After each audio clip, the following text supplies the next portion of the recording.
Making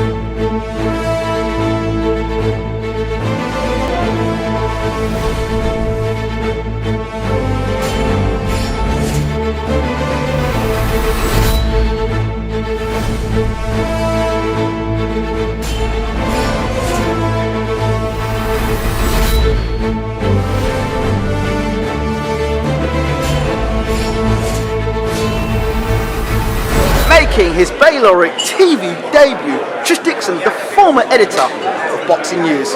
Trish, how you doing this afternoon? Very well, thank you, mate. How are you doing? I'm great. Finally get to talk to you. Such a knowledgeable man about the sport. Let's get straight into things. Andre Ward versus Kovalev.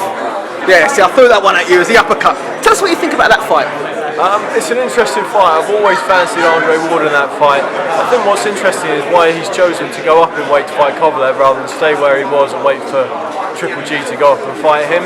I think I would have always preferred Ward to fight Golovkin, to be honest, rather than Ward fight Kovalev. That said, obviously there's nothing wrong with Ward going up and challenging the king of the division above him. There was a period, obviously, where the fight everyone wanted was Kovalev and Adonis Stevenson. Hasn't happened. Obviously, Ward and Kovalev's a more than adequate replacement for that. Your thoughts? Alexander Usyk challenging Glowacki for the WBO Cruiserweight Championship World. James Ali Bashir and Usyk now are quite close to the channel. What are your thoughts on this fight? Always like Usyk, coming through from the amateurs. Obviously, we've always covered Boxing News. We covered the amateurs extensively. Followed Usyk closely. I think he's going to be quite. I think he's got. I wouldn't say untouchable, but he's definitely a force to be reckoned with, and always followed his progress closely. I think he wins.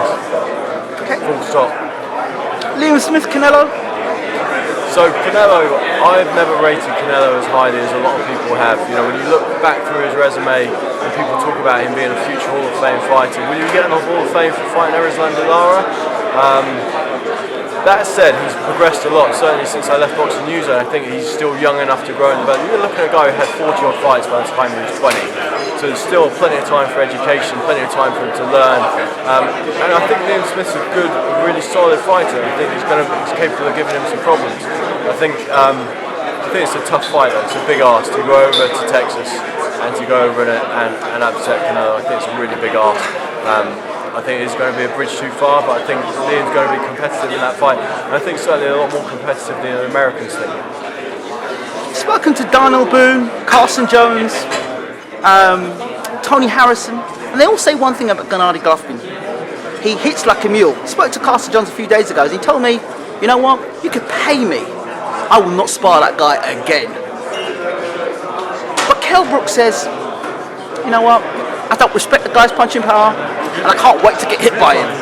Tris, what is behind that thinking of Kell Brook? I think we'll find out when he gets hit on Saturday. Obviously, it's one thing talking about that and being in that bubble of self-confidence, which is great to have, but it's another thing when you do get hit and arguably that bubble of self-confidence evaporates and then you're stuck with a long, hard 12 rounds or a long, hard fight ahead of you. I think it's one thing saying it's another thing actually feeling that power. You know, I think I've always looked for Golovkin to be a guy who looks to move up in weight. You know, I mentioned the other day on Twitter about I always wanted him to fight Froch Kessler at 168. And I think 168, I would like that fight because that gives Froch Kessler more of a chance, more of an opportunity to make that fight competitive by giving the weight advantage to them. Because Golovkin, I would have said was a superior fighter in both of them. So you need to tip it a little bit more in their favour. When you're looking at a welterweight, and Kell is a welterweight, you know, people say, you know, well, he's technically a light middleweight. No, he's not technically a light middleweight because he's been making welterweight. It's just a massive jump, and it's not just a jump from welterweight to light middle. It's not just a jump from light middle to middleweight. You're jumping up to fight Golovkin, a guy who hits harder than any of the other middleweights out there.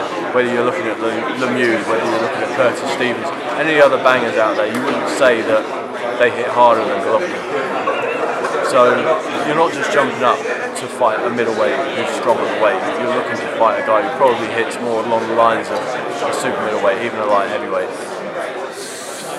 Abel Sanchez, another one quite close to the channel, says, we're not even seeing Gennady hit at his hardest yet.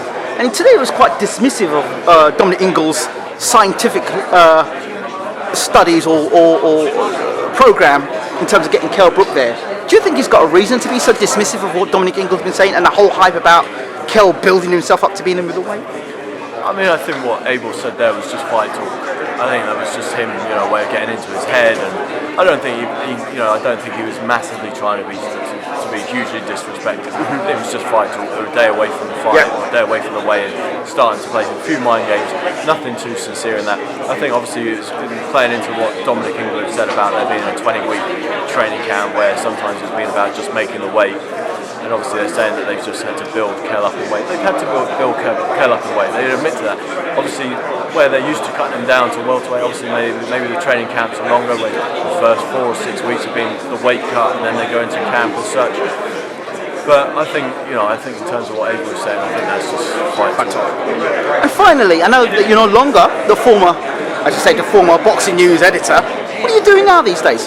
So I run a gym. I run a gym called Stonehenge CrossFit down in Salisbury, and I still work for Sky Sports. So I do research and notes and stats for Sky Sports and boxing. So still very much involved in the game. Still enjoy watching it as a fan as well, week in, week out. So are you the man behind that famous pound-for-pound rating of Britain?